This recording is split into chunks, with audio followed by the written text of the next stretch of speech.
dans les murs de l'ONU, des Nations Unies, afin de parler d'une thématique vitale pour l'avenir de nos populations asphyxiées, pour l'avenir de nos populations écrasées, pour l'avenir de nos populations humiliées depuis des siècles par l'oligarchie française.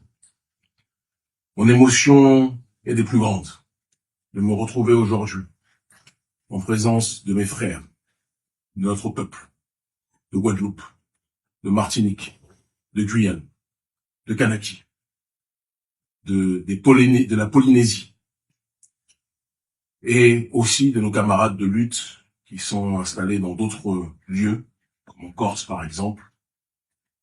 Je n'ai pas de mots pour décrire l'émotion qui est la mienne aujourd'hui. Et je n'ai pas de mots suffisamment importants pour remercier le GIB, le groupe d'initiative de Bakou, de nous permettre de pouvoir avoir cette tribune pour nous exprimer.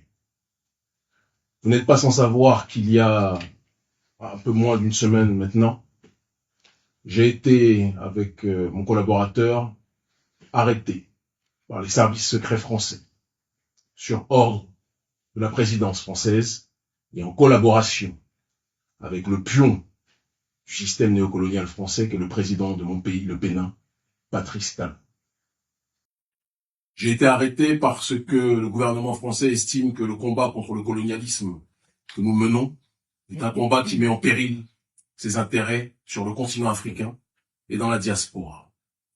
Parce que la France, ou du moins le gouvernement français, parce que je ne veux pas mélanger l'élite française et le peuple français, l'élite française pense qu'au XXIe siècle, ils peuvent prôner les droits de l'homme à l'extérieur, mais ils ne peuvent pas les appliquer vis-à-vis des populations qui n'ont cessé d'asphyxier depuis des siècles. Parce qu'ils pensent qu'aujourd'hui, ce qu'ils appellent de manière coloniale les territoires d'outre-mer, ou l'Afrique francophone, sont leurs précarés naturels et que ces territoires leur appartiennent. Parce qu'ils pensent que les populations que nous sommes, la population noire que nous sommes, que nous constituons, représentent du bétail et un bien meuble qui leur appartiendra ad vitam aeternam. C'est la raison pour laquelle ils ont décidé de déployer les moyens les plus spectaculaires pour essayer de nous arrêter en pensant qu'ils pouvaient nous mettre à l'ombre pendant de nombreuses années.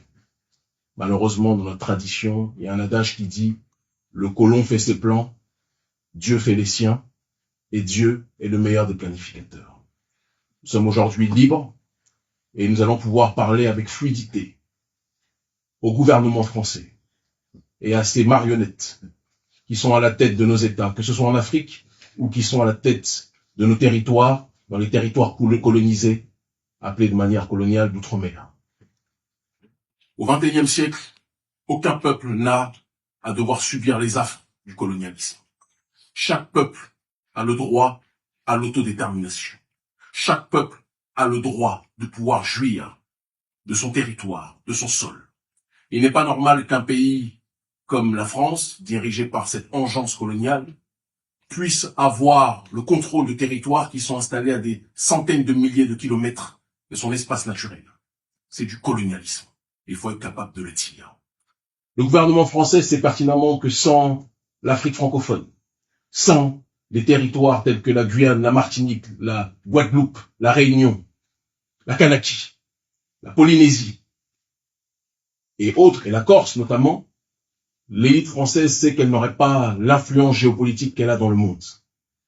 Elle passe son temps à donner des bons points et des mauvais points au reste de l'humanité en ce qui concerne les droits de l'homme, mais a décidé d'inférioriser, de classifier une partie de l'humanité comme étant inférieure. Inférieure quand ça l'arrange. Par contre, elle a profondément besoin de nos ressources humaines et de nos ressources naturelles.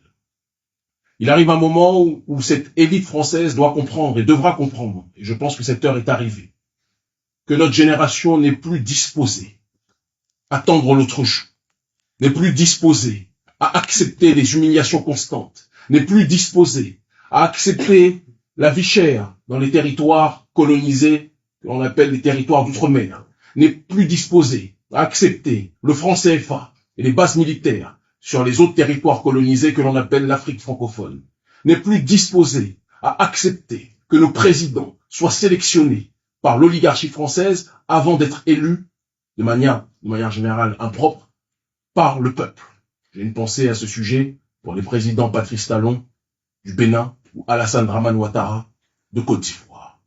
Nous sommes une génération qui veut balayer ce système colonial. Une génération qui ne veut plus accepter les négociations fallacieuses avec les billets mis en dessous de la table pour arranger quelque part les élites colonisées et faire en sorte que nos territoires puissent continuer à leur appartenir. Nous sommes en 2024, octobre 2024. Des gens depuis des siècles se sont levés, se sont battus pour que nos peuples puissent être libres. Ces gens qui se sont levés ont toujours été diabolisés, ont toujours été présentés comme des extrémistes, ont toujours été présentés comme des racistes. Parce que dans le système colonial, celui qui se lève et qui se bat, celui ou celle qui se lève et qui se bat pour ses droits, est présenté comme un terroriste. Pendant que celui qui asphyxie, qui opprime, est présenté comme un citoyen normal, vertueux. Ça ne peut plus durer.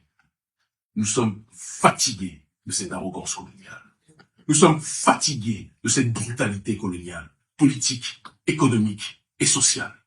Nous sommes fatigués de devoir accepter que ce pays français, qui est pris en otage par une minorité qui n'a même pas, j'ai envie de dire, l'aval de la majorité de sa population, parce que bon nombre de Français ne sont pas en adéquation avec ces valeurs idiotes, ineptes, promues par ce gouvernement dégénéré français. Il est temps aujourd'hui, à travers cette convergence des luttes issues de nos peuples, qu'un nouveau front puisse voir le jour. Un front intense de décolonisation. Un front intense d'autodétermination. Le panafricanisme, c'est l'unité des diverses formes d'africanité dans le but d'obtenir une collective souveraineté.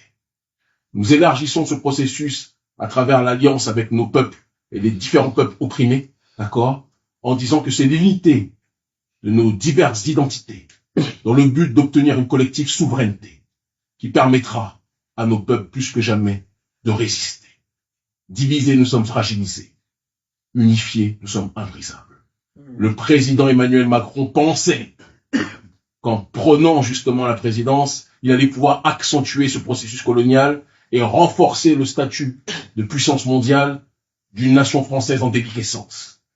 Manque de peau pour lui, il a pris le pouvoir à la période où notre génération a décidé de se lever.